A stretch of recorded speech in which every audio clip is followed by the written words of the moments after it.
Hey, what's going on, everybody? It's Dubpace. I am an avid classic WoW player on the Whitemane server, and I wanted to bring you a video of the easiest gold farm that I know. This is a no-boss herbalism and mining run in the dungeon Maraudon. Any class can do this simple farm, so this is a staple farm for, I'd say, everyone to have under their belt, whether you love to PvP or PvE. We're going to kick off this video by showing the full farm from the beginning of the instance until the end, where I log out to reset the instance by using an alt. As you might have already noticed, we start the farm by zoning in to the purple side of Maraudon, and just for clarification, you do not need the Scepter of Celebris. As I mentioned at the beginning of the video, all classes can do this farm, not just mages. There are two simple, very simple requirements to ensure that this farm goes smoothly. The first is that if you're not a hunter, mage, rogue, or druid, you should bring a lesser invisibility potion to ensure that you can sneak past one problematic choke point. Depending on your server's prices, this should only cut into your profitability by about 5 to 10 gold per hour. And it's also worth mentioning, you need to be level 60 for this farm as well. Okay, right here, focus up. This is the choke point pack that you cannot get past unless if you blink, run past and feign death, or use stealth. That includes, this is the moment where you'll pop the limited invisibility potion and run through. This is the only spot to be super careful. You do not want to aggro this pack. And the second prerequisite for this farm is that you need to have herbalism. As you can see from this pie chart, if you only have mining, you will only be making about a quarter of the gold per hour compared to having herbalism. So it's required that you have herbalism for this farm. Otherwise, it's just not worth it. Consequently, you will also get the most gold. You'll maximize your gold per hour if you have herbalism and mining. And personally, I strongly suggest for at least one of your level 60s, you need a character that has both herbalism and mining as your farming character. So why is this one of my favorite farms?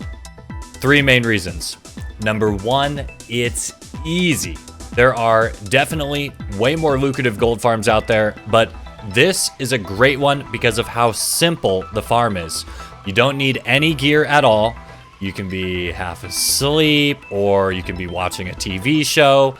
This is very simple and relaxing. Sit back, take in the sights. Maraudon is a beautiful dungeon. Number two, it's uncontested. I play on Whitemane, which is the most populated server in the Americas. And if you go out in the open world and try to pick herbs or mine nodes, there is a ton of competition. I typically farm at an extraordinarily slow rate in the open world, but since Maraudon is an instanced zone, this is likely the easiest and most consistent way to farm these materials.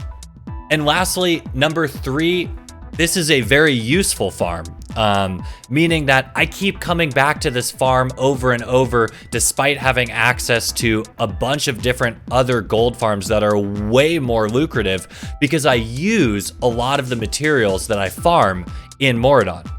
So what exactly are we farming in Mara? On the purple side of Maraudon, we're primarily focused on finding as many ghost mushroom as possible. On pretty much all servers, each ghost mushroom should yield about 1 gold each on the auction house, and you'll notice that you tend to get a minimum of 5 per run by taking my route. However, ghost mushroom is also very useful in general to keep instead of sell, especially if you need or use limited invulnerability potions or elixir of shadow power. Secondly, we're also looking for the mithril nodes, particularly to try to farm as much solid stone as possible. Solid stone sells great as it is in its natural form, but if you're like me, you will likely use all of this stone for goblin sapper charges. Another really good use for this stone is to make large Sephorium charges, especially if you are a hunter that likes to do tribute runs. After the waterfall jump, you're going to continue looking for ghost mushroom and mithril, but you will also begin to see blindweed. You can actually make more gold per node from the blindweed compared to the ghost mushroom, so don't skip picking this up. Again, blindweed is super useful.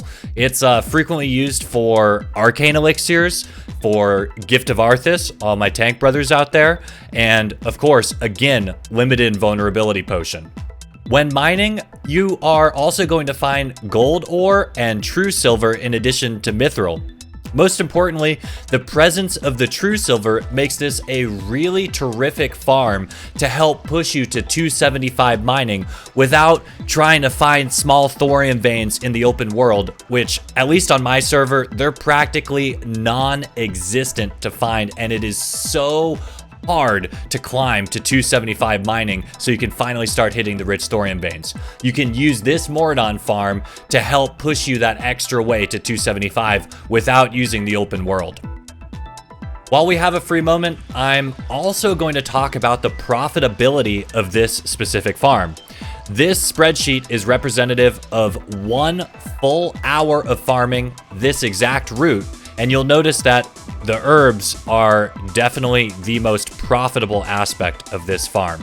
All right, so you'll see we got about 3 stacks of solid stone, which netted about 10 gold. The mithril ore, it's not great on my server, about 4G. The true silver, gold ore, aquamarine, black vitriol, it's not even worth mentioning how little gold we got from that.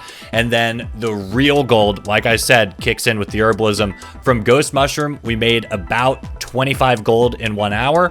From the blindweed, about 13 gold in 1 hour. And then the Stranglekelp at current prices, remember what I said, is about 4G per hour. You add it all together and the total gold for 1 hour of doing this exact route was 57 gold. So you will probably find anywhere between 50 and 65, 70 gold per hour at the very max end, depending on your server prices, server timing, when you sell, and all of that. Lastly, when you're done with the main farm on the princess side of Maraudon, I always jump down into the Hydralisk and Crocolisk infested waters to farm the 3 or 4 Stranglekelp nodes that spawn each reset.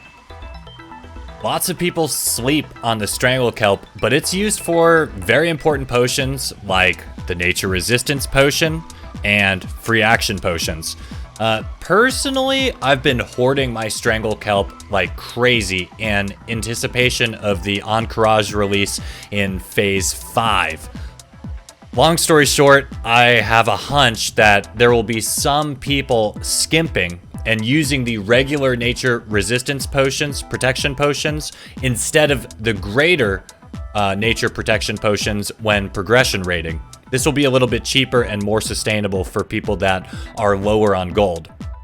This chart that I pulled up, it also shows a consistent rising price across all of the US realms while the quantity has been decreasing. And these two inverse movements, they're usually an indicator that the price will continue to rise over time. So personally, I've been stockpiling these.